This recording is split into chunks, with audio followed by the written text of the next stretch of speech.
Fala galera, bem-vindos! Sejam muito bem-vindos aí a mais uma aula do nosso curso de Introdução ao Python. Hoje a gente vai trabalhar com uma biblioteca muito importante chamada NumPy e a gente vai aprender também como que se trabalha com bibliotecas, né, dentro do Python.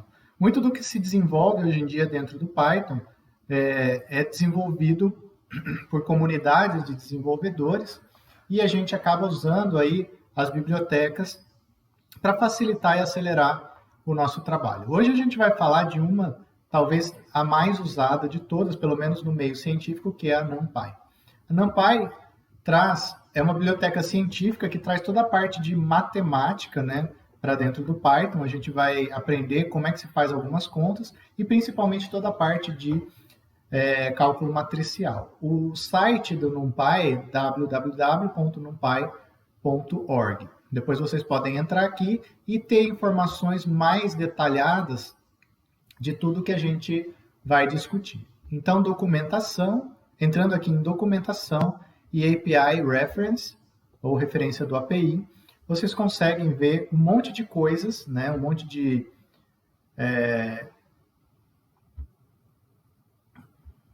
de comandos, né? Como é que se trabalha e, enfim. Por exemplo, como é que funciona para criar uma matriz. Eu entro aqui e ele vai dar um monte de informações, né, que a gente pode fazer. Tá? Enfim, vamos para a nossa aula. Então, abrindo aqui hoje de novo o Jupyter, né? New Python 3, vamos criar aqui um notebook no Python 3. Primeira coisa que a gente precisa fazer é conseguir instalar a nossa biblioteca. O NumPy, ele vem automaticamente instalado na maioria das distribuições do Python. Mas vamos aproveitar para já aprender como é que a gente faz essa instalação. Uma forma de fazer é usando ali a linha de comando, por exemplo, do comando do DOS. Se vocês digitarem cmd ali no Windows, vocês vão ver que tem um cmd do Anaconda. Mas a gente consegue fazer isso direto de dentro do Jupyter ou do Spyder, utilizando o sinal de exclamação. Numa das aulas anteriores, a gente usou isso para verificar como que era a estrutura de um arquivo de texto. Né? Aqui, eu vou digitar, então, pip install e o nome do pacote que eu quero, no caso, NumPy. Shift Enter para executar. Ele vai buscar na internet a última versão, né, do aplicativo. E no caso do meu computador, como eu já tenho ele instalado, ele vai me dizer aqui que o requerimento já está satisfeito. E ele vai me dizer qual é a versão que eu tenho instalado. Ah, mas e se eu quiser tentar ver se tem uma versão mais nova? Eu posso, por exemplo, usar exclamação pip install 2 hífens upgrade e o nome do pacote que eu quero. Shift Enter para executar.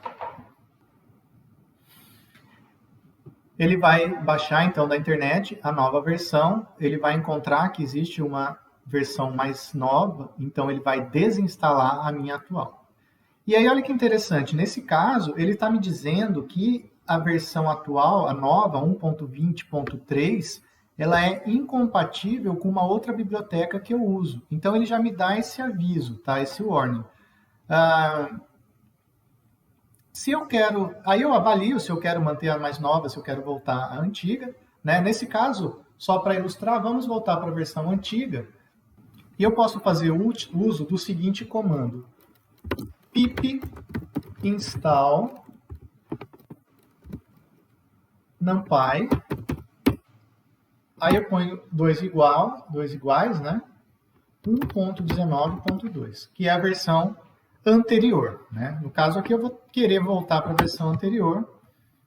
Executo o comando dando Shift Enter. Ele vai fazer a instalação.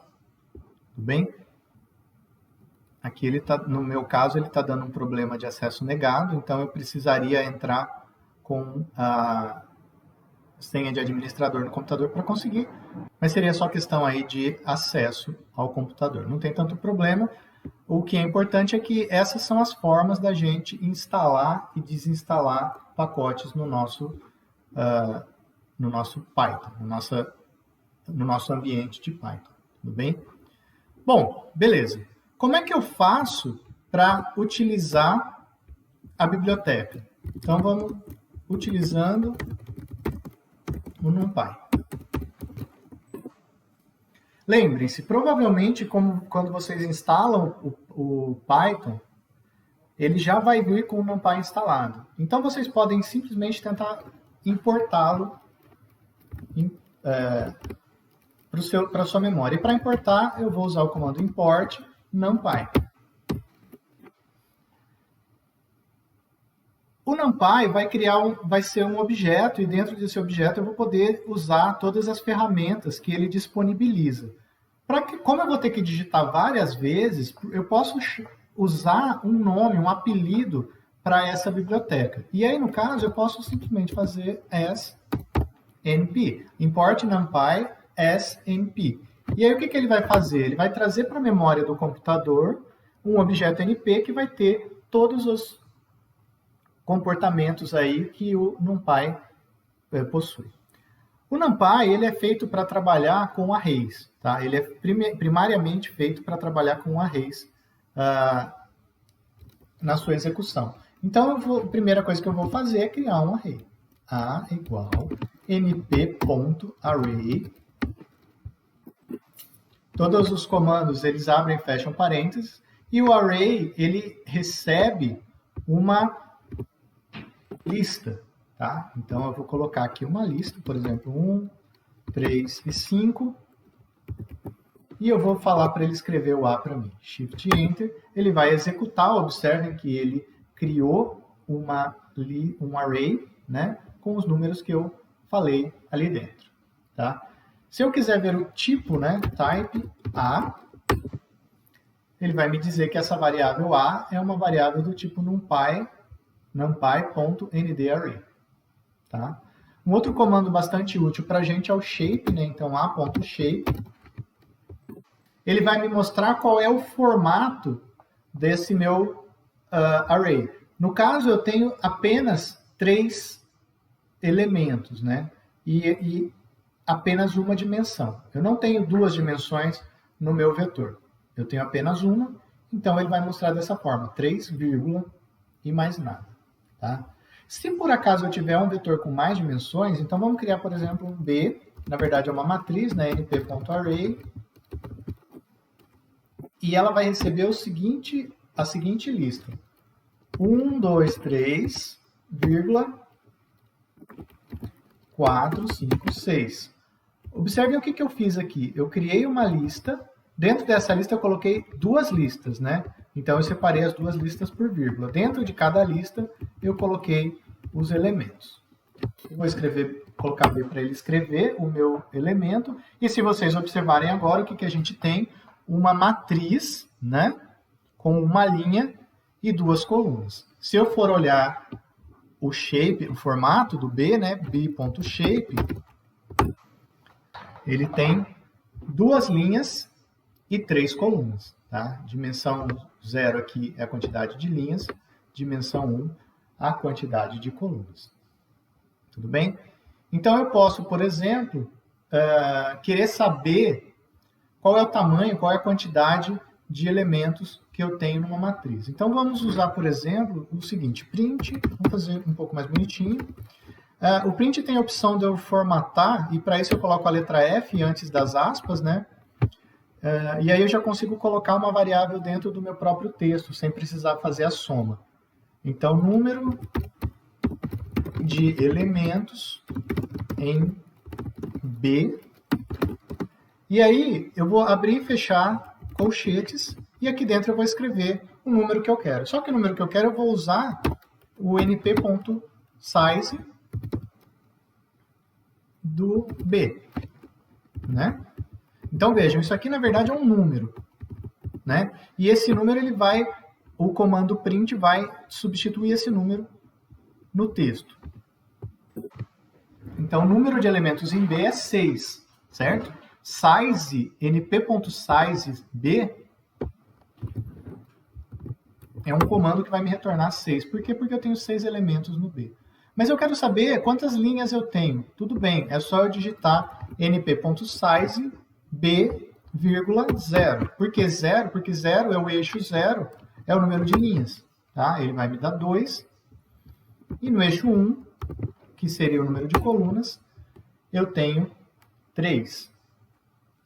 Obviamente, se eu tentar olhar no eixo 2, ele vai me dar um erro, porque eu não tenho essa dimensão na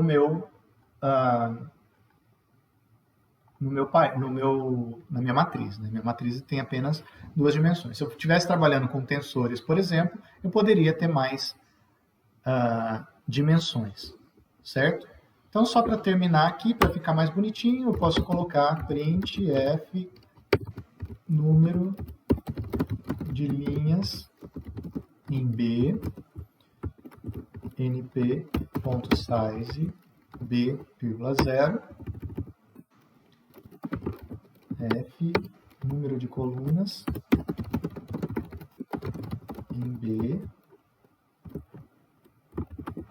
np.size B, 1. Se eu executar, ele vai me retornar bonitinho aí a quantidade total de elementos, a quantidade de linhas e a quantidade de colunas, certo?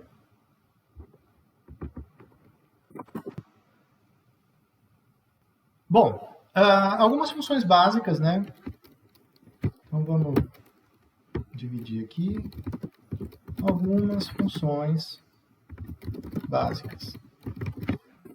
O NumPy tem implementado dentro dele um monte de funções matemáticas, tá? Vamos mostrar algumas aqui para ilustrar, mas o arcabouço de funções que ele tem é bem maior do que simplesmente isso que a gente vai apresentar. Primeiro,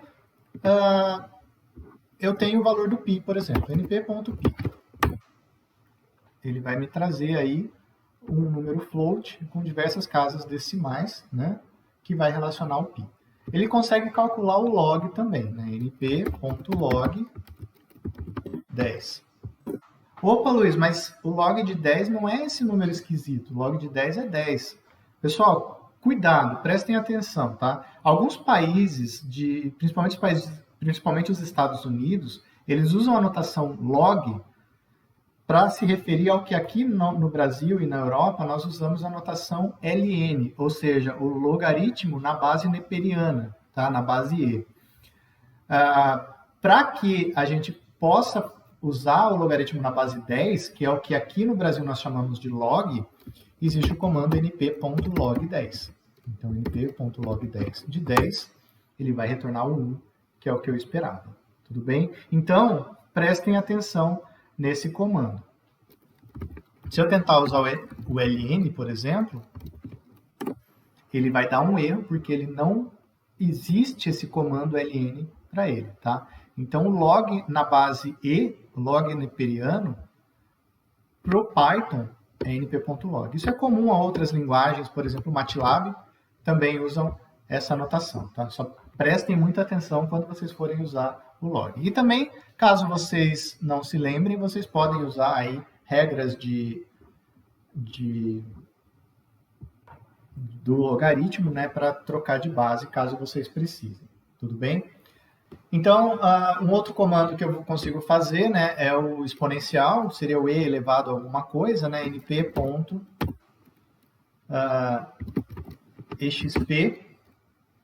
por exemplo, menos 3, né, e elevado a menos 3, vai dar isso aqui. Isso aqui é útil quando eu quero o valor do e, né, eu simplesmente passo e elevado a 1, ele traz aqui para mim o e, 2.71.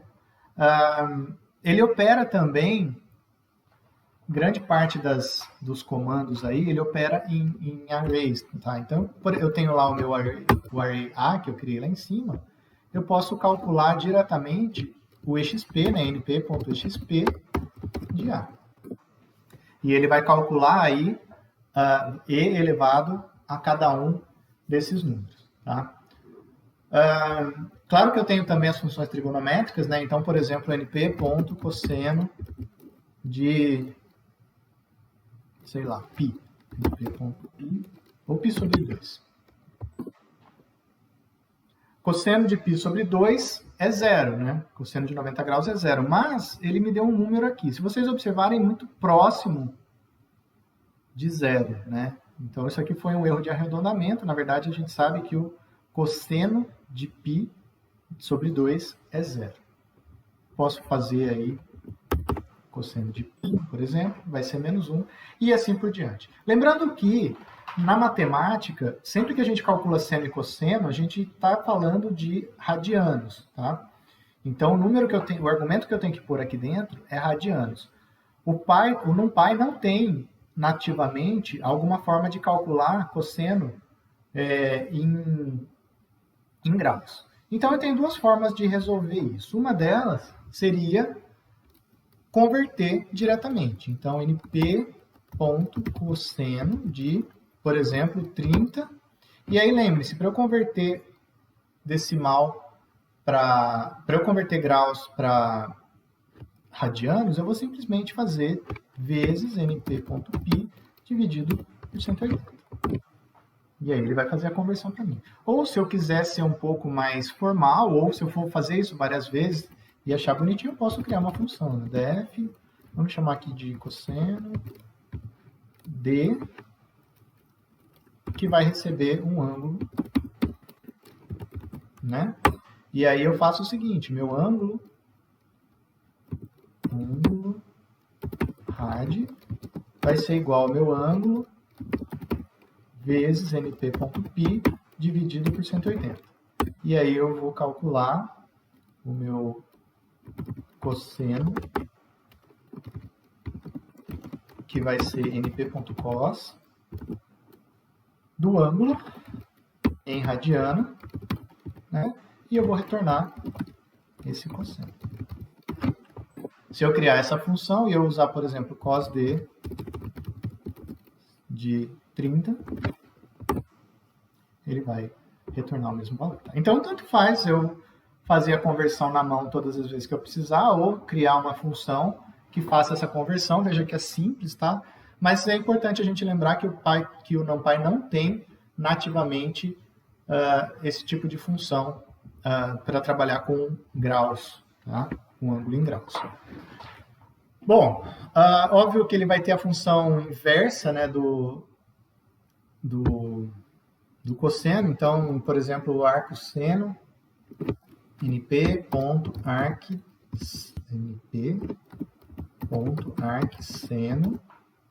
de, por exemplo, menos meio.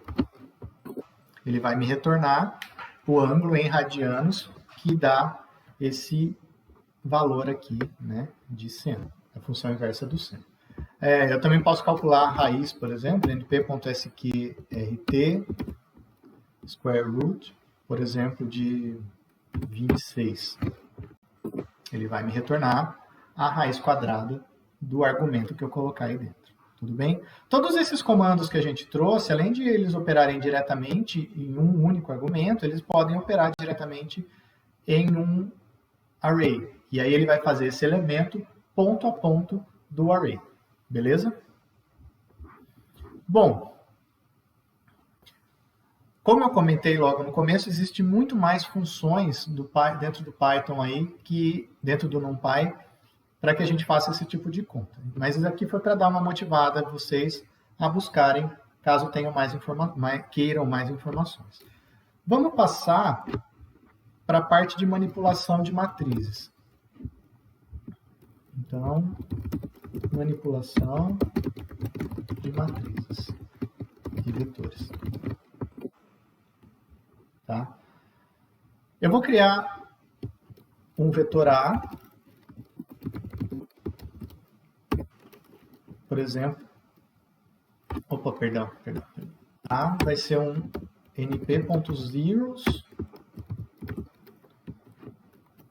Então veja que eu tenho a opção de criar um vetor só com zeros. E aí dentro o argumento que eu preciso passar para ele é o formato, né, o shape que eu quero. Então, por exemplo, 2,3. Eu quero 2 linhas e 3 colunas de zero.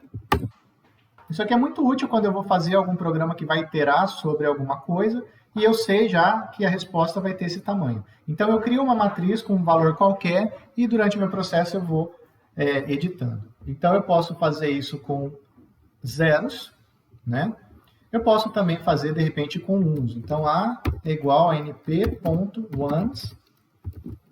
E vamos colocar, por exemplo, um vetor tridimensional. Sei lá, 1, 3, 5.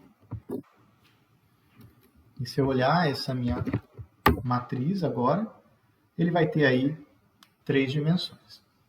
Tá?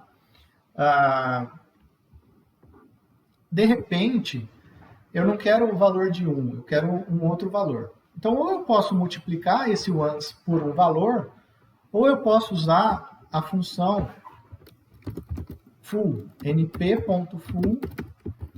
Aí, para esse comando, eu preciso passar o formato, né? Então, por exemplo, 3,2, e eu quero que seja, por exemplo, o número 6 dentro da minha matriz. Então, se eu olhar o meu vetor 6, eu vou ter ali uma matriz de 3 linhas, 2 colunas, e todos eles preenchidos com 6. Isso é equivalente a eu fazer isso aqui e fazer vezes 6, tá? Tanto faz. Eu posso criar também uma matriz identidade. Então, D é igual a np.i. Obviamente, a matriz identidade ela é quadrada, então eu só preciso passar um argumento para ela saber o tamanho da matriz, né? Para quem não se lembra, matriz identidade é uma matriz que tem 0 em todos os elementos dos triângulos e 1 na diagonal principal, né? Então, isso aqui cria automaticamente uma matriz identidade. Eu posso criar também números aleatórios, então eu posso usar, por exemplo, o np.random.rand. E se eu escrever dessa forma, ele vai criar um número aleatório, tá? Todas as vezes que eu executar isso aqui, ele vai me criar um número diferente.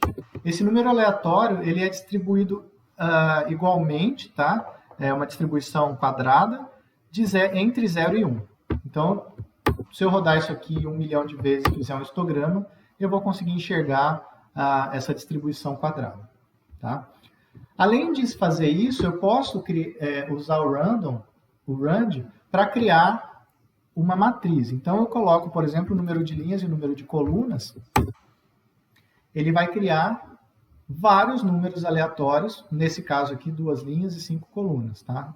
Quer dizer, o formato que eu colocar aqui, por exemplo, 4,3, 4 linhas e 2 colunas, e sempre com números aleatórios. Eu só chamo a atenção que no caso desse comando, rand, aqui eu não entro com a forma entre parênteses, como eu vinha fazendo, né? Eu não entro com uma tuple para indicar a forma, eu entro diretamente com número de linhas e número de colunas. Ele é um pouco diferente aí na sua sintaxe. Um outro comando que é bastante útil é o arrange. Então, np.arrange. O que ele vai fazer? Ele vai criar uma sequência de números desde 0 até 1 menos esse elemento aqui, né? Então, na verdade, é uma sequência com 8 elementos. 0, 1, 2, 3 até 7. Tá? Eu posso também escolher o início disso. Então, eu quero, por exemplo, desde o terceiro até o sexto. Então, eu coloco o 7 aqui, ele vai me dar os elementos 3, 4, 5, 6. Tá? Então, ele vai sempre criar uma sequência de números inteiros, desde esse número até esse número menos isso, menos 1. Beleza?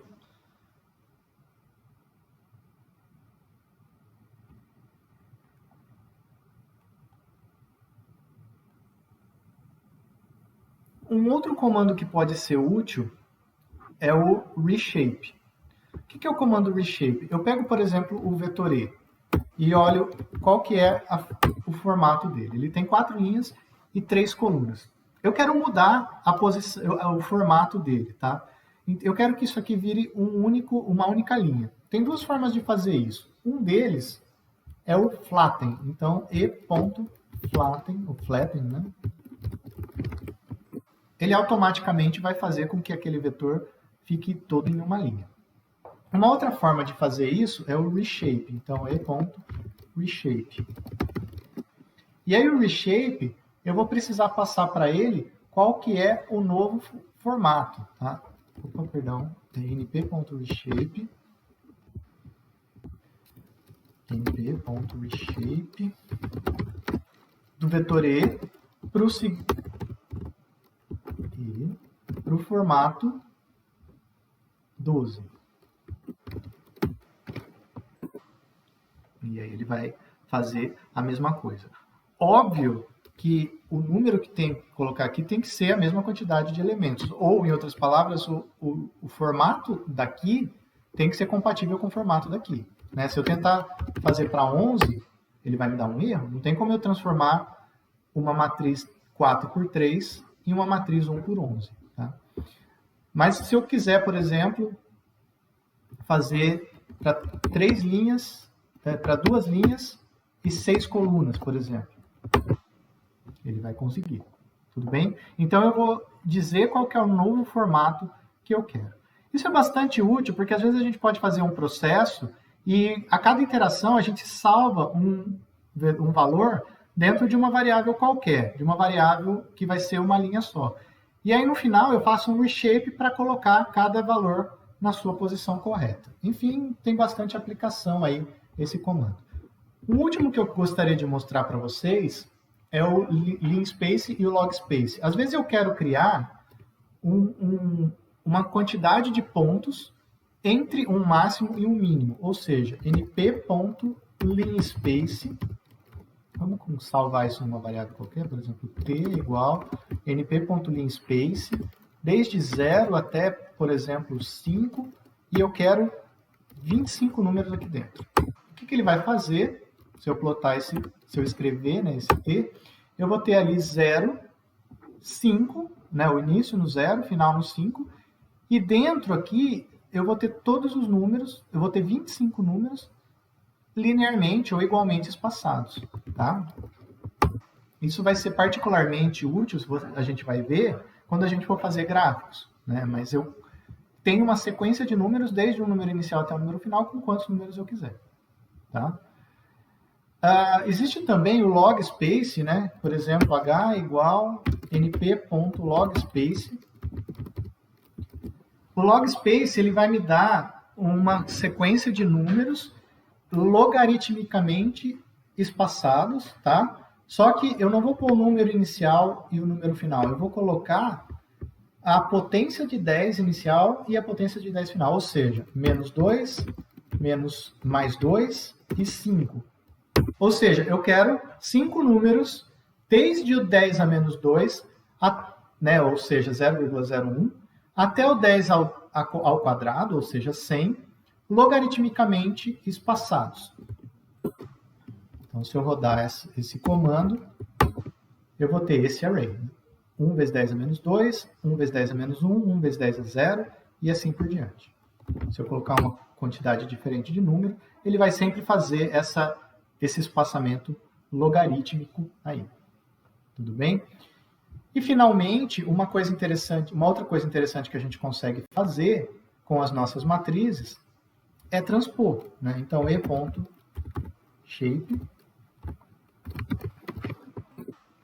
A nossa matriz E, ela tem 4 linhas e 3 colunas, né? Se eu lembrar, ela é essa matriz aqui. Se eu fizer e.t maiúsculo, ele vai transpor a minha matriz, né? Eu tinha 4 linhas e 3 colunas, agora eu tenho 3 linhas e 4 colunas. Observe, esse elemento está aqui, o segundo elemento está aqui, e assim por diante, né? Eu posso também fazer o transpose, que é a mesma coisa, tá? Ele vai transpor a nossa matriz. Bom, diferente das listas, o NumPy, os arrays de NumPy, na verdade, são vetores e matrizes. Então, a gente consegue fazer operações matemáticas usando esses vetores e matrizes. Eu vou reservar uma aula para falar sobre álgebra vetorial e matricial mais para frente. Mas, por enquanto, vamos olhar as operações básicas matemáticas que a gente tem disponíveis, né? Então, operações matemáticas básicas. Então, vamos inicialmente criar aí dois vetores. A, np.array,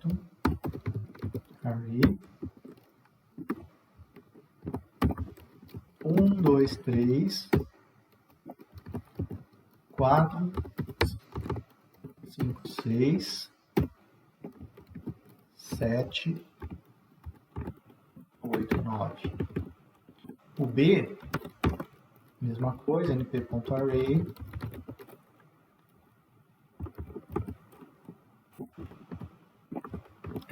sei lá, 3, 2, 1,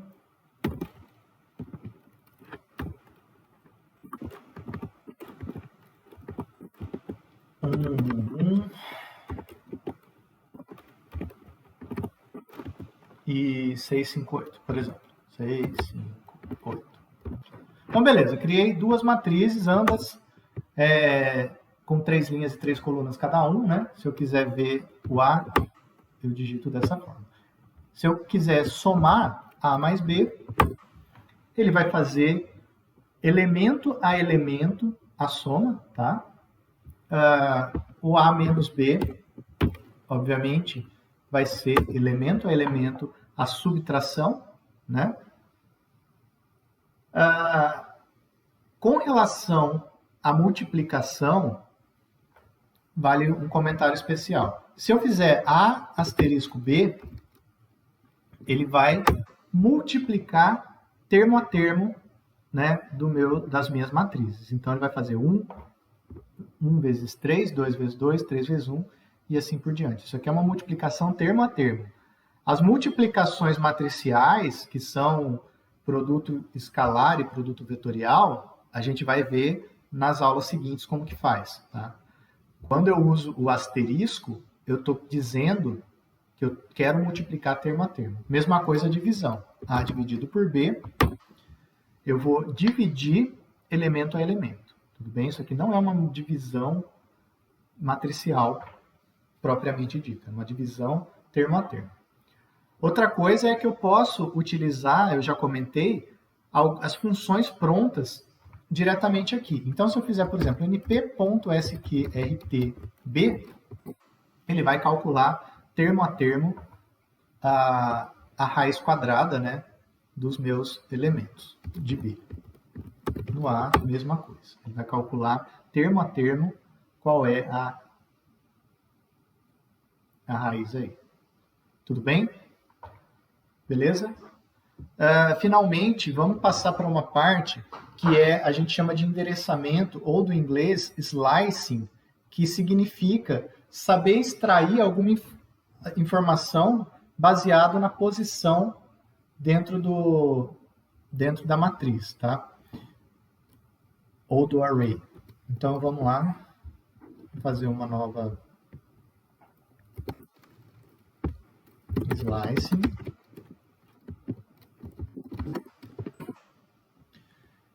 Então, para isso, vamos criar ali um np array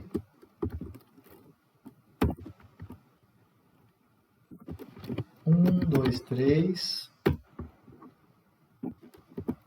4, 5, 6, 7, 8, 9, 10, 11, 10, 11, 12. Fecha 1, fecha 2, fecha. Criei a minha matriz A. A minha matriz A, então, vai ser um array com 4 linhas e 3 colunas. Tá? Vamos supor que eu queira o elemento da primeira linha e da terceira coluna. Como é que eu faço isso? Eu vou fazer A, abro e fecho colchetes, né? Ou essas chaves retinhas aqui. Primeira linha é essa, terceira coluna é essa. Só que lembrem-se que o Python começa a contar no zero. Então, seria 0, linha 0, vírgula, terceira coluna. Então, se eu executar isso, ele vai me trazer esse 3 aqui. Tá? Vamos criar agora um vetor com 3 dimensões. B vai ser igual a np.array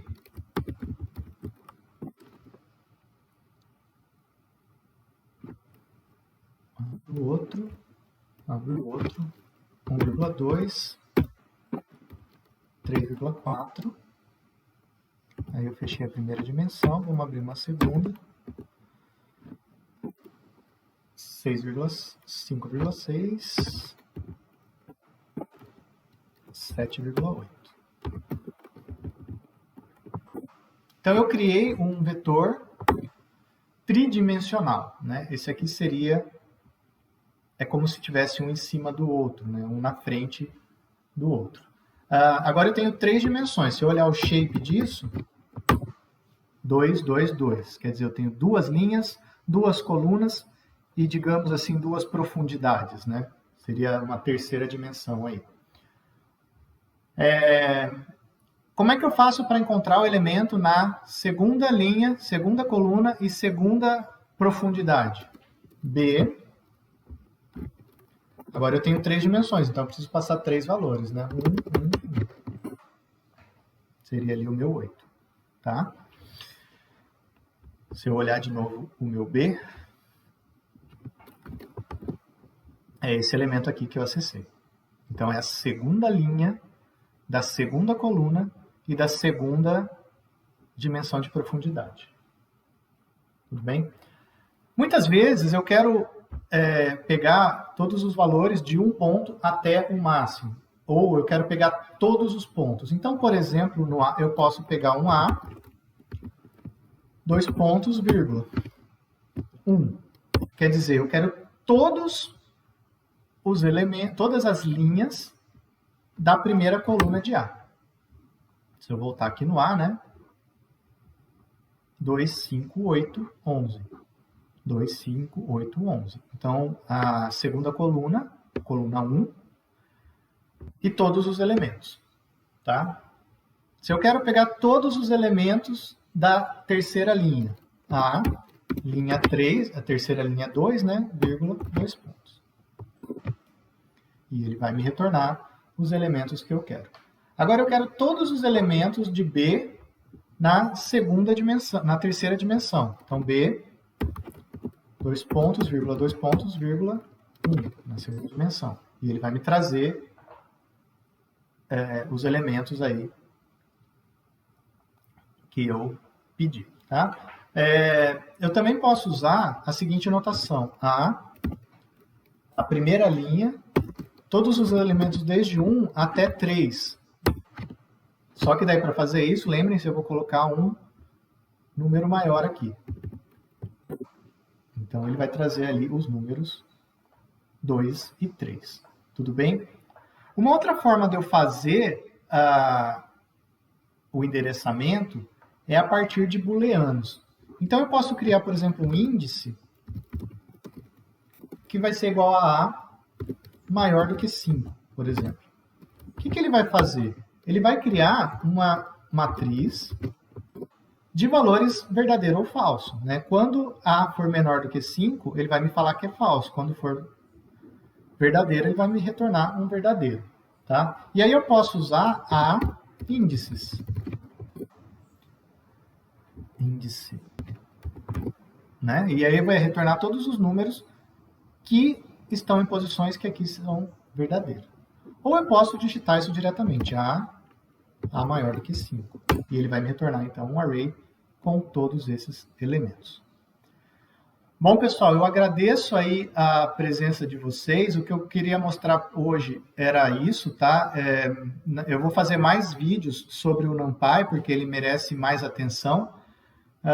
Eu espero que vocês estejam acompanhando aí o vídeo. Caso não estejam, aproveitem, se inscrevam no canal, assistam os outros vídeos anteriores aí. E se vocês tiverem dúvidas, dificuldades, por favor, deixem mensagem aí nos comentários, que eu vou tentar responder conforme for possível. Obrigado a presença de todo mundo, um abraço e até a próxima. Valeu, galera!